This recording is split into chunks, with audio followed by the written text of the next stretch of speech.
Alrighty, welcome back. So today we finally get the payoff for all the hard work that we've been doing with the area approximations.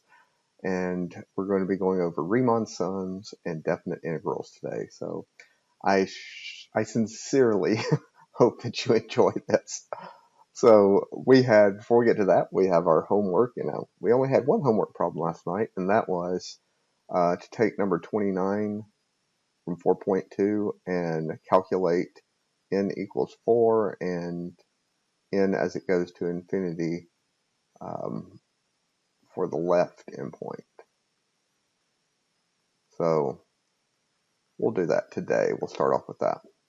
So the function, before I forget, f of x was equal to 2x plus 5, and it was over the interval from 0 to 2. Okay? So as a quick refresher, what does this look like? Well, 1, 2, 3, 4, 5, 6, 7, 8, 9 is 0, 5, 1, 7, and 2, 9. So it looks something like this. Okay, I can actually draw. And so this would be 1/2, 1, 3/2, and 2.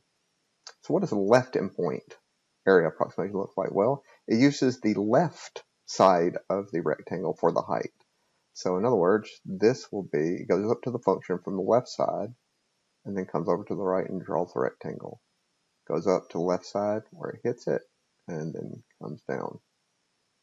Up, down, and then up, down.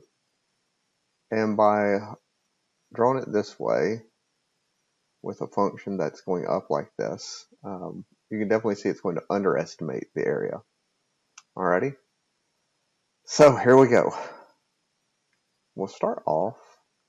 What is the width of each of the rectangles? Well, that's still just b minus a over n. Well, I know my b and my a, so that's going to be 2 minus 0, so that is going to be 2 over n. Okay?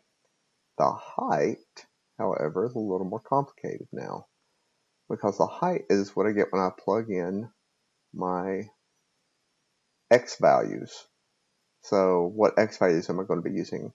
When my rectangle is R1, I plug in 0. When the rectangle is R2, I plug in the first width increment. So it's always one behind, like we talked about in the last video. So this one is going to be b minus a over 2n times I minus 1 instead of I. Okay? So what does that look like? Well, that's f of, I know b minus a. Why did I say over 2n? My goodness. If I get sense, that'd be dangerous. B minus a over n gives me 2 over n. Oh boy, gotta love it. And then that is going to be multiplied by I minus 1. Okay? So that's f of, I'm going to distribute 2 over ni minus 2 over n. Okay, so f of x is 2 times x plus 5. So f of 2ni minus 2 over n, well, that's just equal to 2 times that, 2 over ni minus 2 over n plus 5. That's just feeding it in. X, this thing, this thing. Alright, so now I've got my height. Height, I can spell. Height is equal to this thing right here. 2 times 2 over ni minus 2 over n plus 5.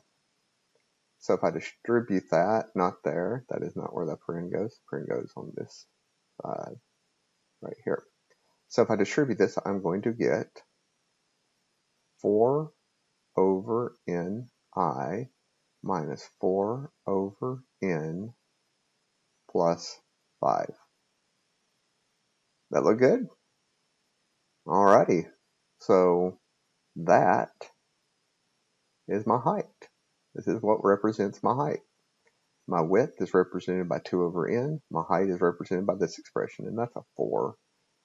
That's kind of hard to see with the software decided to blend that together.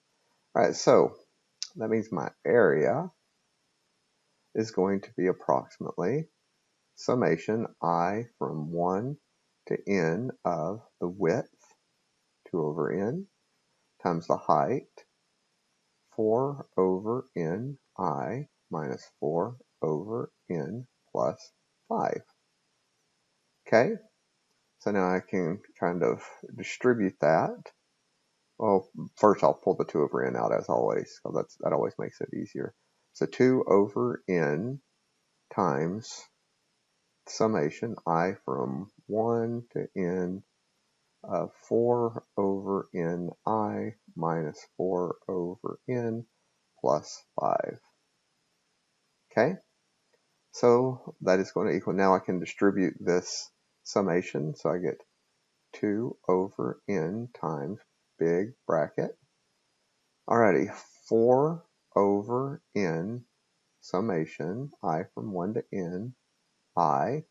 We put the constant outside of the summation, minus, well, the next two are just constants. This is a constant, this is a constant. I'm going to keep them as separate, because if I combine them in a single fraction, it's just going to be a fraction anyway, a compound fraction. So I really don't want that. Actually, I don't think that's the right term. Compound doesn't sound right, but I would have a fraction with 2 terms if I managed to get a common denominator, and it's already 2 terms. I'm leaving it. So it's just going to be the summation I from 1 to n of 4 over n plus summation I from 1 to n of 5.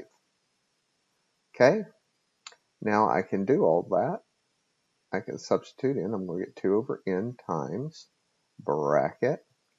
Well, this 4 over n is going to be multiplied by the summation of I, which we know turns out to be n times n plus 1 over 2, running out of room, minus,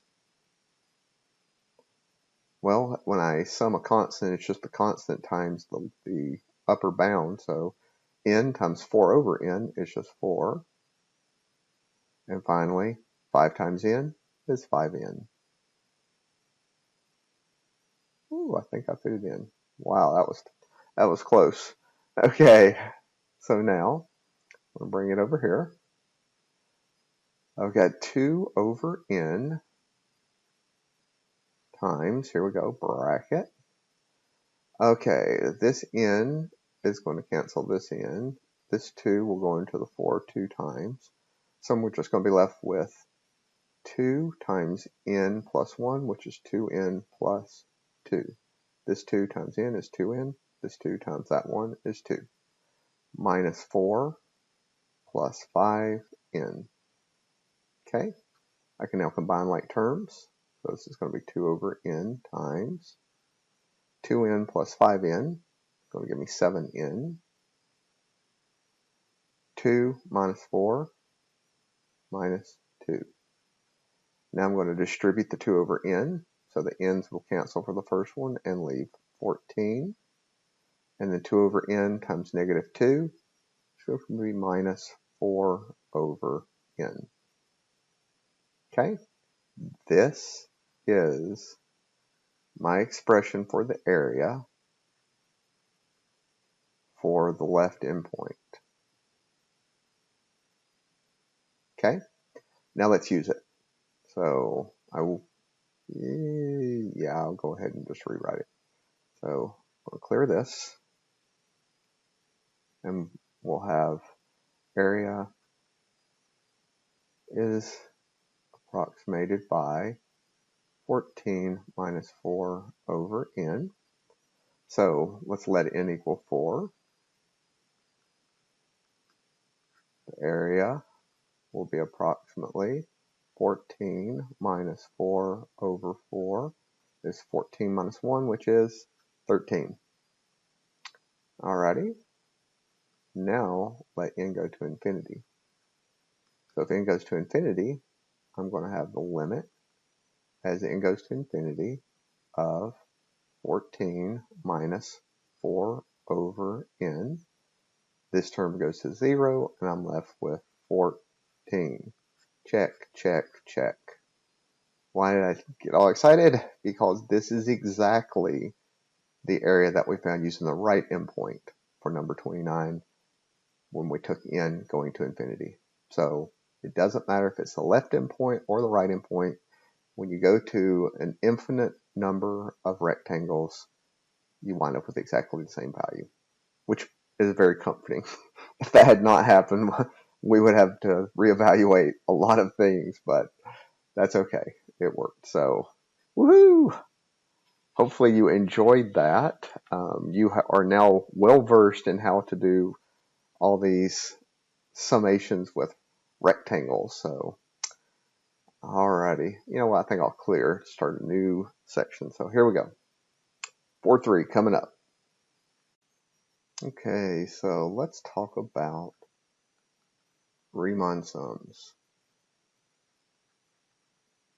So Riemann sums are very similar to what we've been doing with the left and right endpoints. Okay?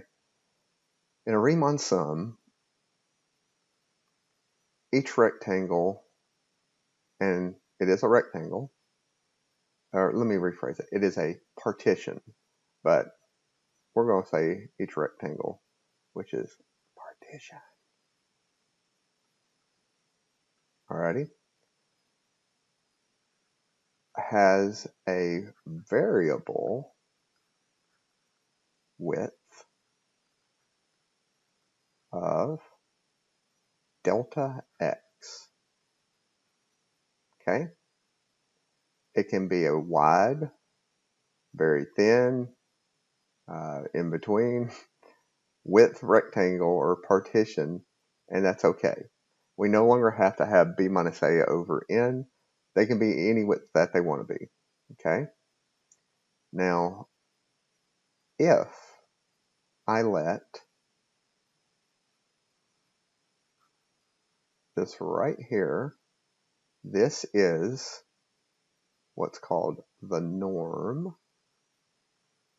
The norm is equal to the width of the widest partition in a Riemann sum. Okay? So, no matter how I break up my interval under the function and set all my rectangles or partitions, no matter how I break it up, some are going to be wide, some are going to be skinny, but the widest one is called the norm, and it's designated by this kind of like a magnitude of delta. It's kind of what that looks like. Okay? Now, if c sub I is any point in interval I partition, it means c sub I lies inside of these little partition, these little subintervals. Okay? If I have that, and I have that their width is going to be varying, delta x, and the widest one is the norm, then I can say the following. Here we go. The summation I from 1 to n of f of c sub I times delta x sub I is going to approximate the area under the curve. And this is exactly what we had, except instead of doing width, which is what this is, times height, which is what this is, we just swap the order. The height is given by the f value at location C, which is inside, it's a point inside that interval.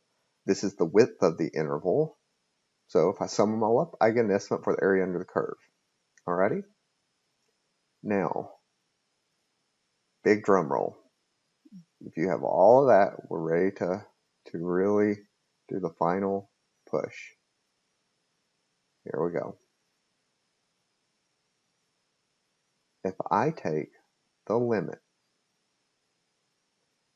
as the norm goes to 0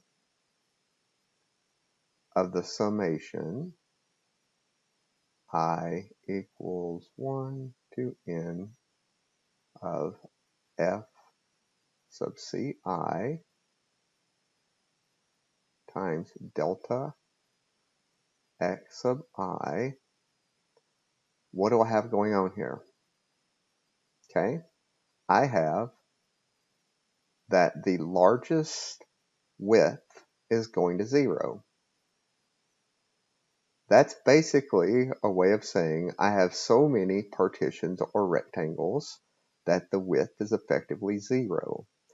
I am adding up, in effect, what we've been doing in the past was the limit as n goes to infinity of my width, which I was calling, well, we'll do the summation I equals 1 to n of the width times the height. We'll just do it like that, right? That's what we've been doing. Turns out, this is saying exactly the same thing that this is saying, because this is saying I want the number of rectangles to go to infinity, which implies that the width of each rectangle has to go to 0. This is just saying the width of the widest rectangle is going to 0. That means all the rectangles have to be approaching 0. So it's exactly the same thing. Just two ways of saying it. Either the width is going to 0 or the number of rectangles is going to infinity. They're both the same. But now I'm going to take this right here and I'm going to add one tiny piece. I'm going to say that this is going to be accumulating intervals over A to B. Okay? And we rolled that into this one right here when we did the width, where we did B minus A over N. So this is already kind of rolled into here. And it's really rolled into here, but it's kind of hiding. So I'm just going to put that there as an indicator that we are still going from A to B when we're accumulating all the different partition areas. Okay? But I'm going to rewrite this now. I'm going to rewrite it as, here we go, the integral from A to B of f of x dx.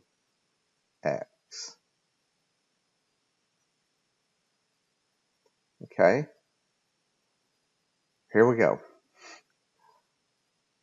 This is the height, which corresponds like what we have right here. This is we've been saying for a while now that dx means with respect to x. That is still true, but it has a new meaning. dx means infinitesimally thin, tiny, tiny, tiny piece. So dx, think of as a tiny, tiny, tiny thin delta x. It's a tiny, tiny width. So height times tiny widths. The integral sign, when used with these two letters here, and this is called they're limits of integration. This is the lower limit of integration. And this is the upper limit. Okay? They tell us what interval we're going to be adding up rectangles in. So I'm going to be going from A to B, and now the integral symbol itself. This integral symbol is actually, how to say it, it's really this one right here. It is an infinite summation. So when you see the integral sign now, the meaning that it has outside, we've just been using it to represent, let's do the antiderivative, right? But now we're going to add another meaning to it. It's going to be, this is the same as this. It is an infinite summation. What is it infinitely summing? Heights times thin, thin, thin, thin widths. And it's going from A to B. Those are my intervals. Okay? All right. I wish I could like set this part of the screen on fire with fireworks and everything else, because everything that we've done this semester hinges on this right here. This is what so many students miss unless you take physics. Sorry, but that's where it clicked for me. This is not a mathematical abstraction or anything of this. This is saying directly, I'm going to do an infinite summation of extremely thin pieces that have this height from A to B for my bounds. This is an infinite summation of tiny, tiny, tiny, tiny pieces.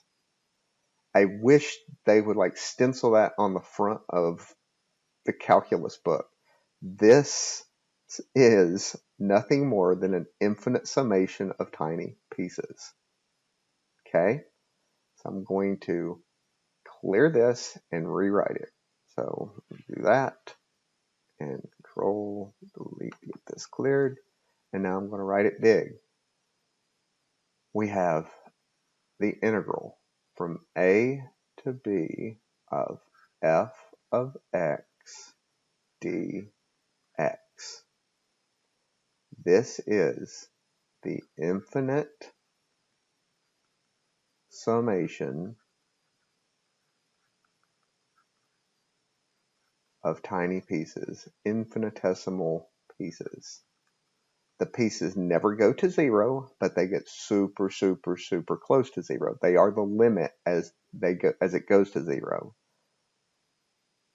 That's all this is. It is not a mathematical symbol or an abstraction or a different way of doing things to make your life miserable. This is an infinite summation of tiny pieces. Now, why is that important to know? Because until you start using this in the real world to solve real problems, it's a math symbol.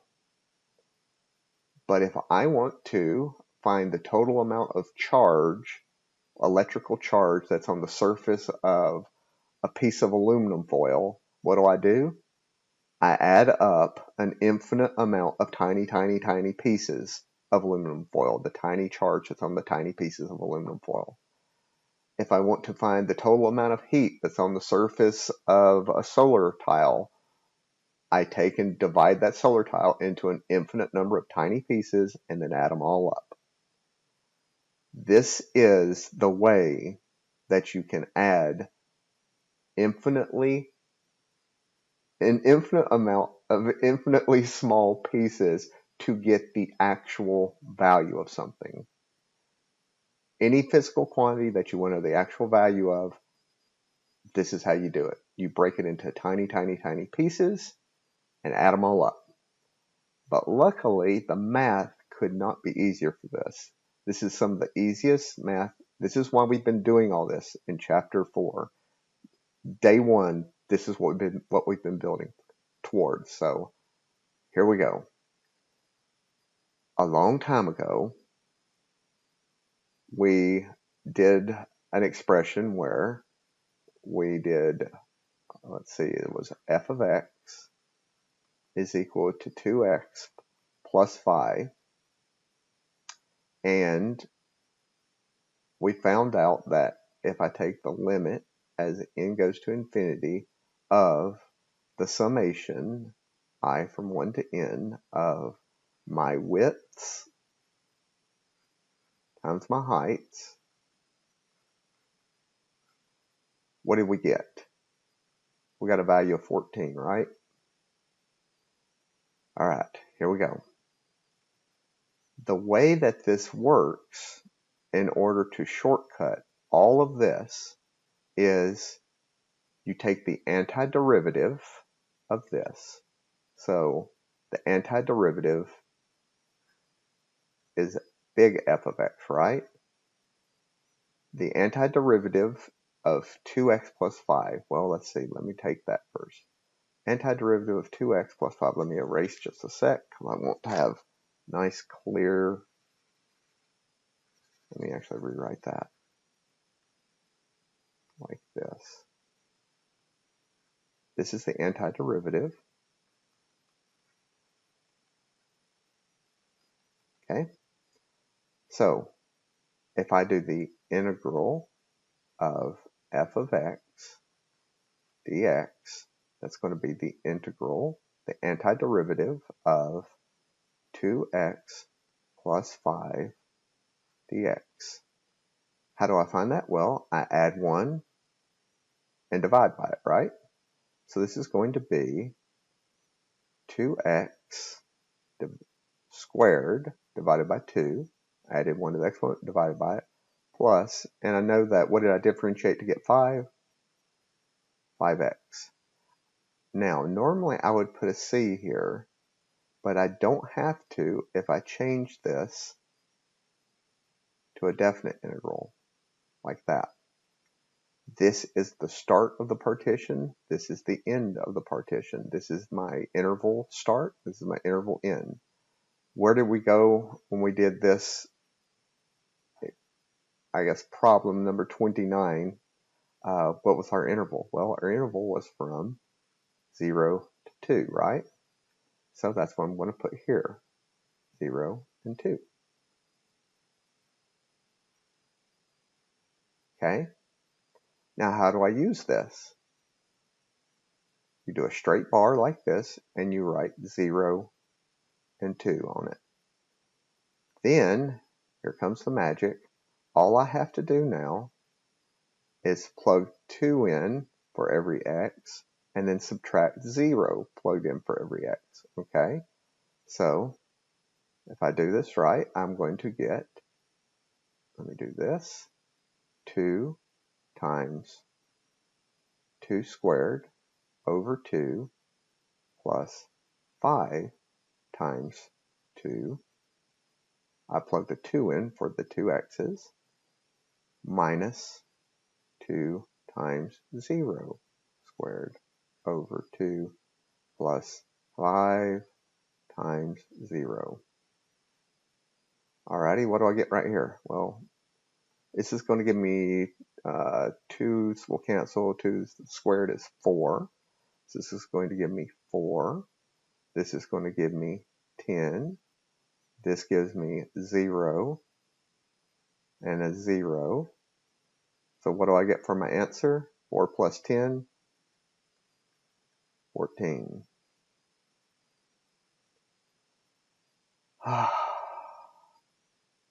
Is that satisfying or what?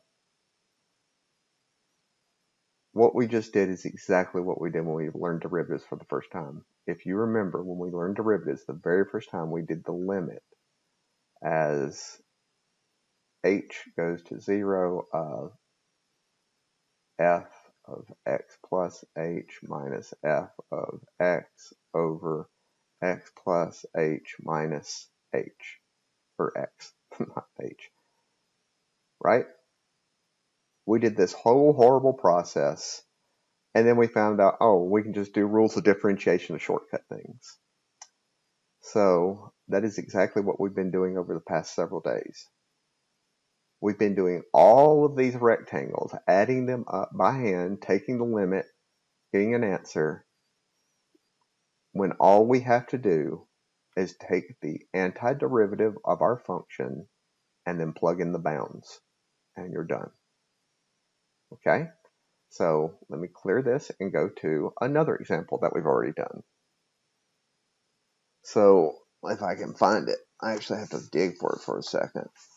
What was that value that we did? It was 3x squared plus 2x. There we go. So the other example that we have was f of x is 3x squared plus 2x, and we did that from 0 to 2.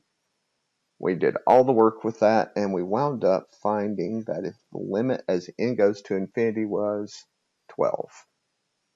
Okay? But now let's do the integral process, the definite integral process. So it's going to be the integral from 0 to 2 of 3x squared plus 2x dx. Okay, so what is the antiderivative of this?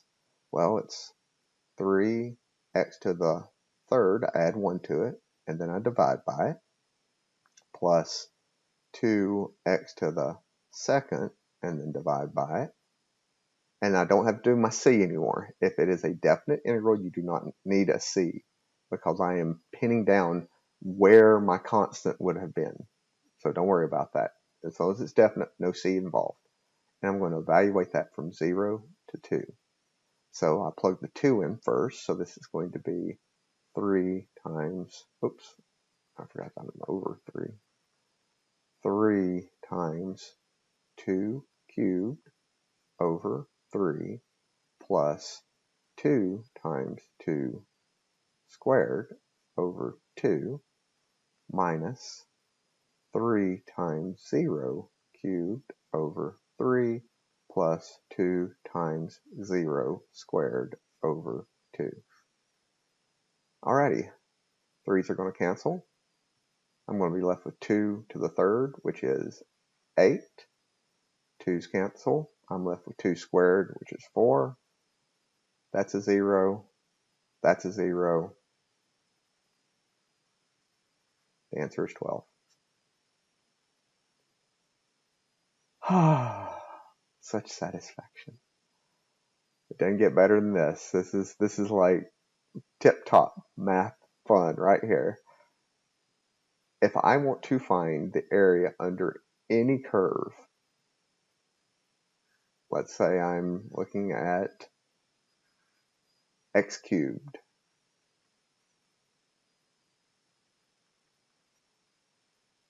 and I want to find the area from, let's say, 0 to 4. I want to see how much area is underneath that from 0 to 4. How do I do it? Well, I just set up the definite integral. The integral from 0 to 4 of x cubed dx. Well, that's going to equal, when I take the antiderivative, it's going to be x to the 4th over 4, and that's it, right? I added 1 to the exponent, then divide by that, evaluate from 0 to 4. So I'm going to get 4 to the 4th, which is what? 4 to the 4th is 16 squared, so 256 over 4. Well, it's just 64. So I'll write it out though. 4 to the 4th over 4 minus 0 to the 4th over 4. 4 to the 4th over 4 is, we just said, was 64 minus 0, which is 64. That's exactly how much area is underneath the curve f of x equals x cubed from 0 to 4. I hope you're seeing just how insanely powerful this is and how easy it is. I'm going to do a couple more examples. So I'm going to clear this. Now let's go up to, let's say I have f of x equals x cubed, but instead of wanting to know the area from 0 to 4, I want to know what the area from 2 to 4 is. Okay? Well, the way I set that up, so I want to know that area. So I go integral from 2 to 4 of x cubed dx. It's going to be the antiderivative, which is x to the fourth divided by 4, evaluated from 2 to 4.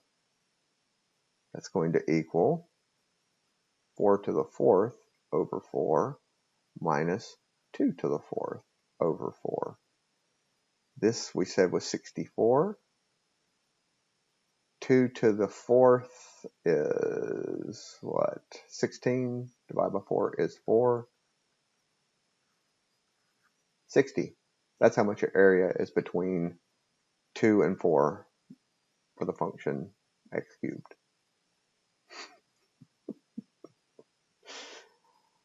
Oh, gosh, so much fun. Now, let's do another one. What if I really want to know if I have f of x is equal to, let's say cosine x. And so I've got my cosine x function, and it does this thing, right? Like that. I really want to know how much area there is right here. How do I find that? Well, this is x equals 0. This is x equals pi over 2. Alrighty, so if I want to find that area, I set it up as the integral from 0 to pi over 2 of cosine x dx. What is the antiderivative of cosine x? Well, what did I have to differentiate to get cosine x? I had to differentiate sine x. Then I plug in my bounds. 0 to pi over 2. Well, that's going to equal sine of pi over 2 minus sine of 0. Well, what is sine of pi over 2 and what's sine of 0? Well, sine of pi over 2 is the y value here at pi over 2. That's going to equal 1. Sine of 0 is the y value here, so that's a 0. So how much is in that? 1 unit of area. That's it.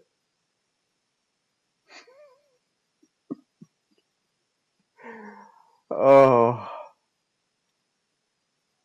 the amount of power that integration gives you is just ludicrous. It's just staggering. It really is. Now, you might be asking yourself at this point, yeah, but how often am I walking down the street and I want to know how much area is under a curve?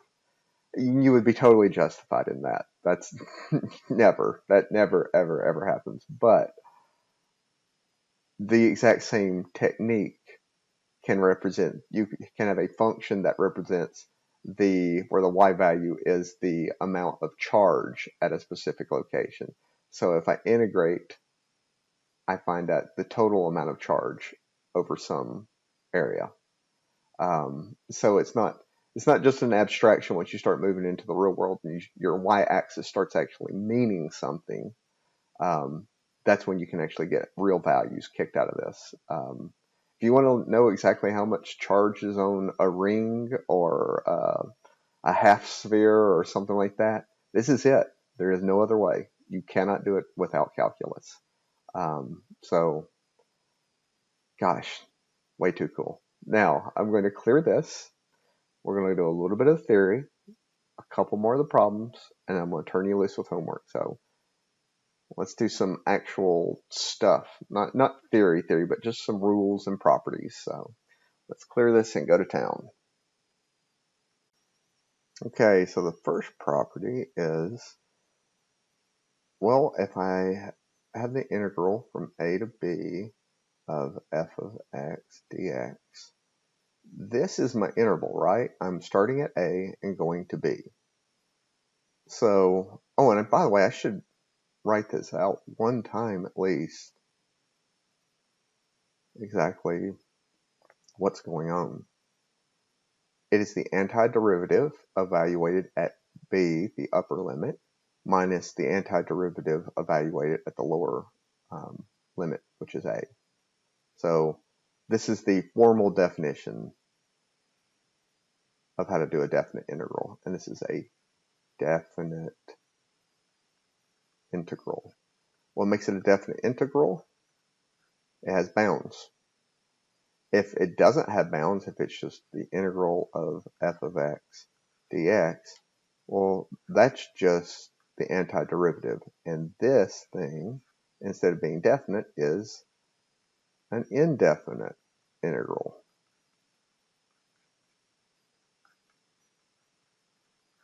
Indefinite integrals always have plus c after them.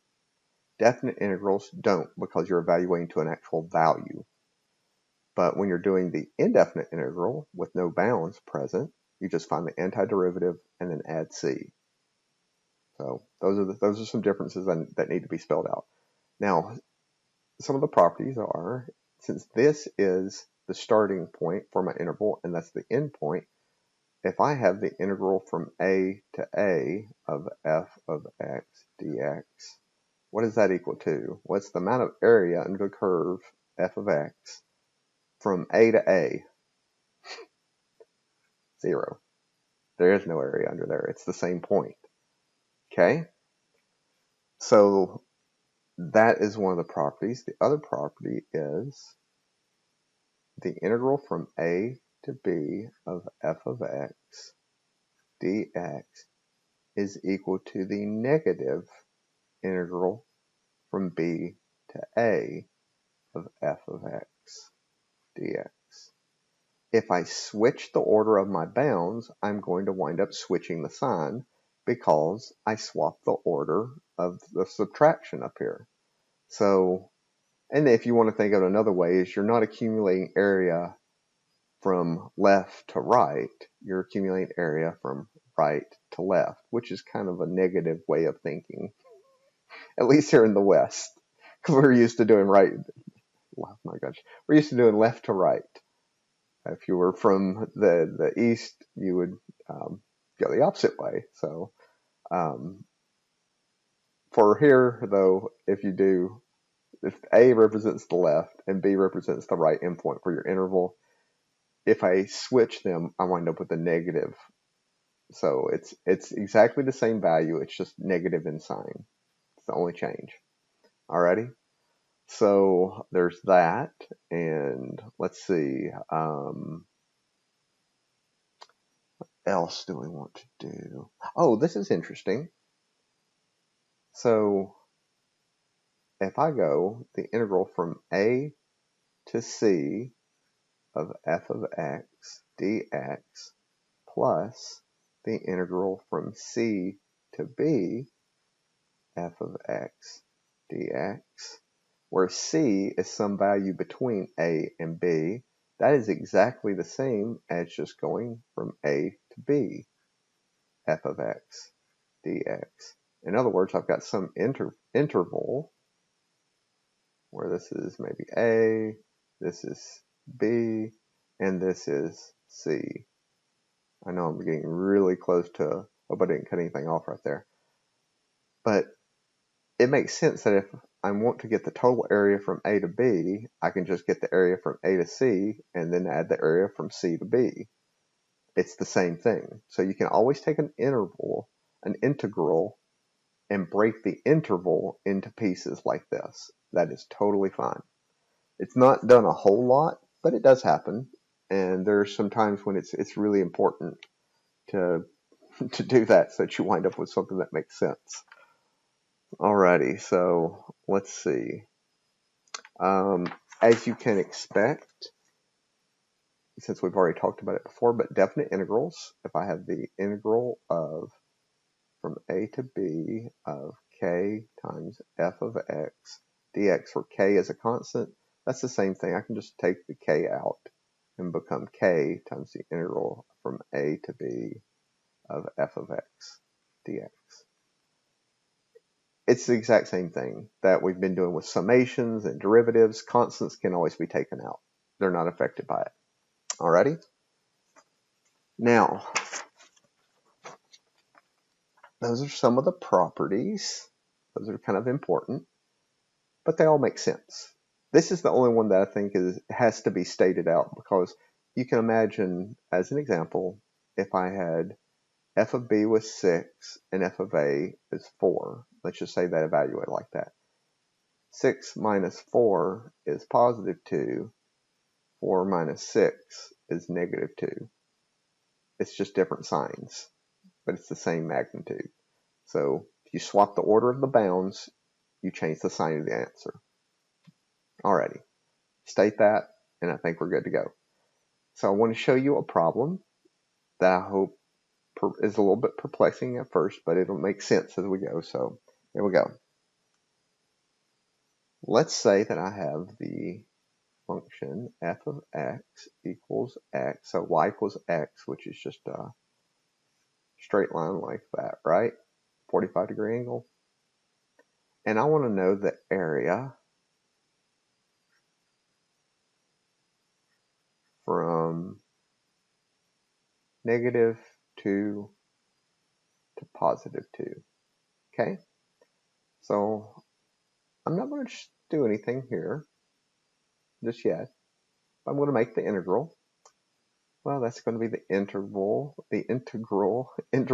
of -2 to 2 of, what's my f of x? X dx. Okay? So I take the antiderivative. That's going to be x squared over 2 evaluated from -2 to +2. So I plug the top one in first, so this becomes 2 squared over 2 minus the bottom one, -2 squared over 2. So this becomes 4 over 2. Sorry, 4 over 2, which is 2 minus 4 over 2, which is 2. I get a 0. Okay, well that's weird. Now let's go from -2 to 0. Let's go from -2 to 0. -2 to 0. Okay? I want that area now from -2 to 0. That's the same thing. So it's going to go from -2 to 0, x dx. Well, that's x squared over 2 evaluated from -2 to 0, which is going to be 0 squared over 2 minus -2 squared over 2, which is going to be 0 minus 2, which is -2. If I wanted to draw that, I'm now going, we'll call this -2, and we'll call this +2, -2, and +2. Alrighty, so I wanted the area, and I was very careful not to say under the curve, I almost did, from -2 to 2. But I can't shade underneath this because it's infinite. It's not bounded. If I go under the curve, when the curve is below the x-axis. So instead, what you can kind of do is think of this like this, except this, here we go, is negative area. I hope that bothers y'all at least a little bit to say that. I'm lying to you right now, but you're not going to learn the full story unless you do Calc 2. That's when we finally tell you the truth about what's going on. But you can think of, if I'm accumulating area, if I'm getting the area of a function that goes under the x-axis, that value is going to be negative. If I have the function above the x-axis, you get all this area, it's positive. So it is totally possible to accumulate all this area, and this is an actual value. This is not there is no such thing as a negative area. That is an absolute complete lie. But if you think of it as a negative area, and this is a positive area, it makes sense that they can cancel each other out. If I add this to this, it can cancel out. if I just have from -2 to 0, every bit of this is underneath the x-axis, so it's all negative. It is actually 2 units of area, but it has a sign that is negative. Again, you have to wait to Cal 2 to see why that's the way that it is. We just kind of skim over it and say it's negative area. So for what we're doing for the rest of this semester, if it goes beneath the x-axis and you are integrating, it's going to be negative. That value is going to give you a negative answer. So just be aware of that. That's all I have to say about that. But that is kind of really cool, to be completely honest. That's very neat that it works that way. And in Cal 2, it wraps it all up in a pretty bow, and you get to see the whole thing. Alrighty, so let's do a few examples of definite integrals, and then I'm going to turn you loose with some homework. So I just wanted to point this out, that this can happen 100%. So clear this. And let's see. Let's work on, let's do the integral from maybe 1 to 4 of 3 root x dx. Well, we need the antiderivative of this, so I'm going to do a rewrite. That's equal to the integral from 1 to 4 of 3x to the 1/2 dx. All right, I can work with that. So that's going to be 3x to the, add 1 to 1/2, I get 3/2 divided by 3/2. And then it will be evaluated between 1 and 4. So 3x to the 3/2, I'm going to rewrite it again, to the 3/2. It's dividing by 3/2, so it's multiplying by 2/3, right? 1 to 4. Alrighty? So now this 3 cancels this 3, and I'm going to be left with 2x to the 3/2 evaluated from 1 to 4. Well, it's not too bad. So what is that? Well, that is 2, if I get this, that'd be dangerous once more. 2 on the square root of x cubed. So evaluate from 1 to 4. So this is going to be, let's see, 4 cubed is going to be 4 times 4, 4 is 64. So this is going to be 2 like that, minus, not equals, like that. So 4 cubed, 64, root that is 8, 2 times 8 is 16, minus, well, that's just a 1, 2, which is 14. Okay. What if I had the integral from 0 to pi over 4 of secant squared x dx? Well, what did I differentiate to get secant squared? I differentiated tangent. So this is tan x from 0 to pi over 4, which is tan of pi over 4 minus tan of 0. Well, tan of pi over 4 is sine over cosine at pi over 4, and they have exactly the same value at pi over 4, which is right here. It's root 2 over 2, root 2 over 2. So this is 1 minus, right here, sine is 0, cosine is 1, so 0 over 1 is 0. So that answer is 1. Boom, just like that. All right, now, anything else that we need to cover? Yes, I need to say one more thing, and then we'll turn you loose. Okay. I've said it before, but I'll say it one more time. the integral and the derivative are inverses of each other. Okay? So the derivative of the integral of f of x dx is just f of x. The integral of the derivative of f of x dx is f of x. Just keep in mind that these are inverses. Because one of them is just so happens this is the antiderivative, so the derivative of the antiderivative is just the function. Alrighty, so I'm going to do one more example, and then we're going to turn you loose with some homework. So here we go. Let's say our f of x is, and I'm making this up, so hopefully it works, 3x to the fourth minus 2x squared plus sine x, and no, not sine x, I did not want to do that.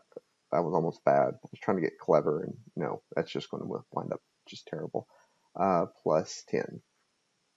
And I want to know the area under this curve from 0 to 2.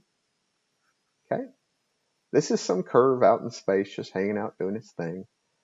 So let's take the antiderivative of it piece by piece. What is the antiderivative of this? Well, it's going to be 3x to the fifth divided by 5 minus 2x to the third divided by 3 plus 10x from 0 to 2. So this is going to equal, I'm going to plug 2 in first, so 3 2 to the fifth over 5 minus 2 times 2 cubed over 3 plus 10 times 2 minus, it's going to be 3 0 to the fifth over 5 minus 2 times 0 cubed over 3 plus 10 times 0. Okay, so what do I get here? I get 2 to the fifth is what, 32? 32 times 3 is 96. This is 96 fifths minus 2 cubed is 8 times 2 is 16, 16 thirds plus 20. I'm not doing that, but this is the amount of area that is underneath this expression up top. How much easier is this? This is insanely powerful. So we just did 4.3 and 4.4, all that together today. But we did all the groundwork with 4.2 to set the stage for this. So your homework tonight is going to be from 4.4. Homework from 4.4. And it's a few because I want you to practice this, doing the antiderivative and plugging in the bounds. So it's a few problems, not too bad, but we're going to have 9, 14 starred, 15, 17 starred. Let's see, 29 and 36 starred. So knock those out, and I will see you next video. Take care, stay safe, have a good one. Bye-bye.